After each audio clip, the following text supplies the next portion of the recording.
The Love Song of J. Alfred Prufrock by T.S. Eliot.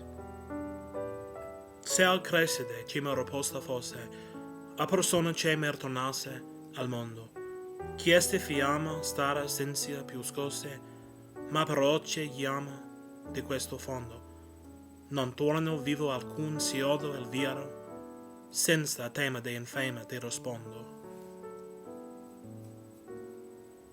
Let us go then, you and I. When the evening is spread out against the sky like a patient etherized upon a table, let us go through certain half-deserted streets, the muttering retreats of restless nights and one-night cheap hotels and sawdust restaurants with oyster shells, streets that follow like a tedious argument of insidious intent to lead you to an overwhelming question. Oh, do not ask, what is it?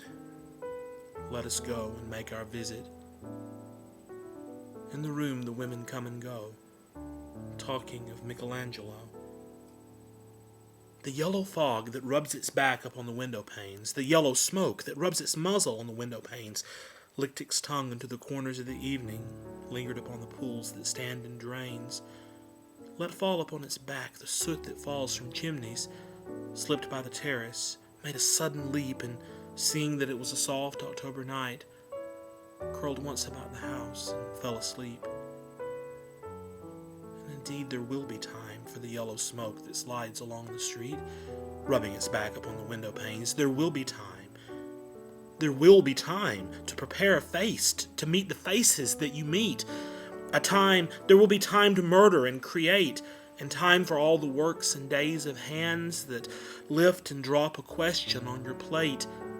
Time for you, and time for me, and time for 100 indecisions, and for 100 visions and revisions before the taking of toast and tea. In the room the women come and go, talking of Michelangelo. And indeed there will be time to wonder, do I dare, and do I dare? Time to turn back and descend the stair with a bald spot in the middle of my hair. They will say how his hair is growing thin.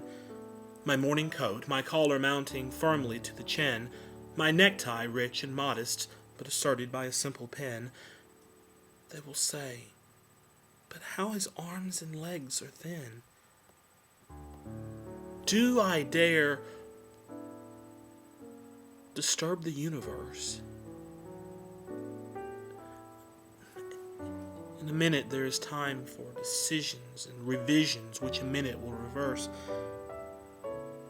For I have known them all already. Known them all.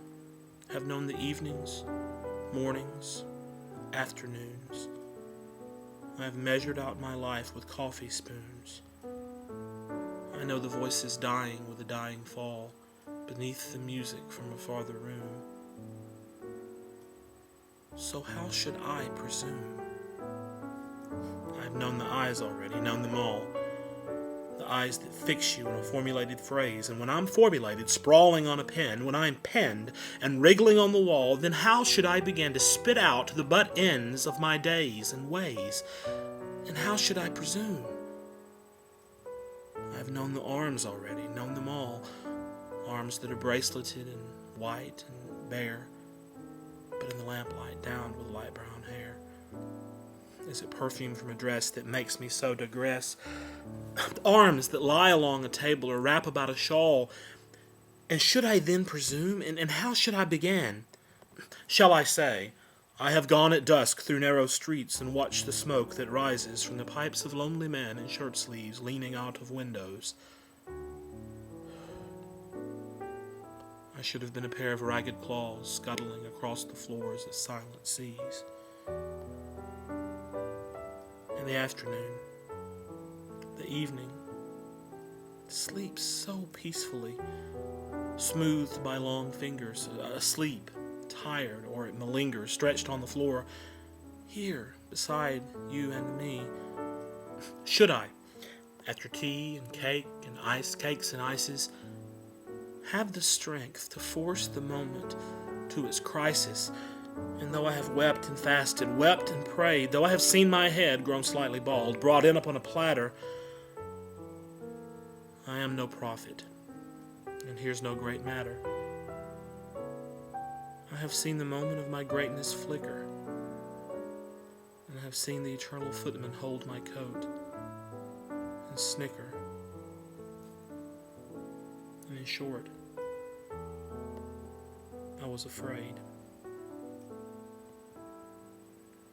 And would have been worth it after all. After the cups, the marmalade, the tea, among the porcelain, among some talk of you and me, would it have been while to have bitten off the matter with a smile, to have squeezed the universe into a ball, to roll it towards some overwhelming question, to say, I am Lazarus, come from the dead, come back to tell you all, I shall tell you all. If one, settling a pillow by her head, should say, that is not what I meant at all, that is not it at all, then would it have been worth it after all? Would it have been worthwhile after the sunsets and the dooryards and the sprinkled streets, after the novels, after the teacups, after the skirts that trail along the floor?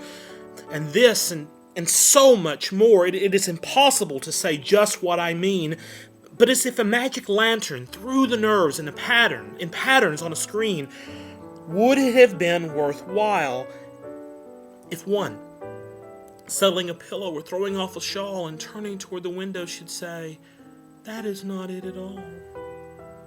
That is not what I meant at all.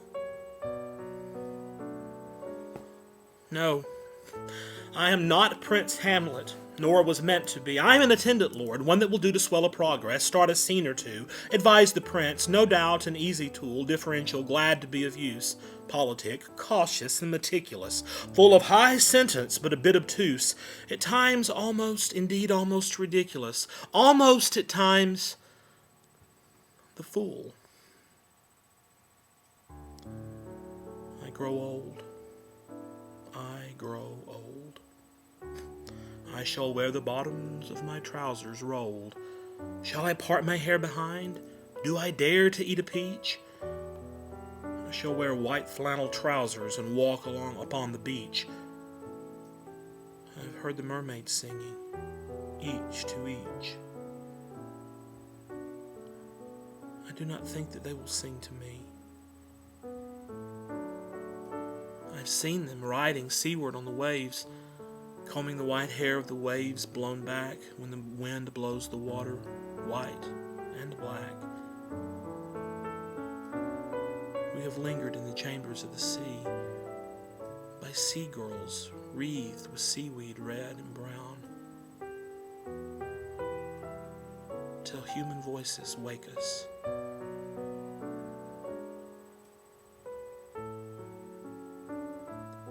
And we drown.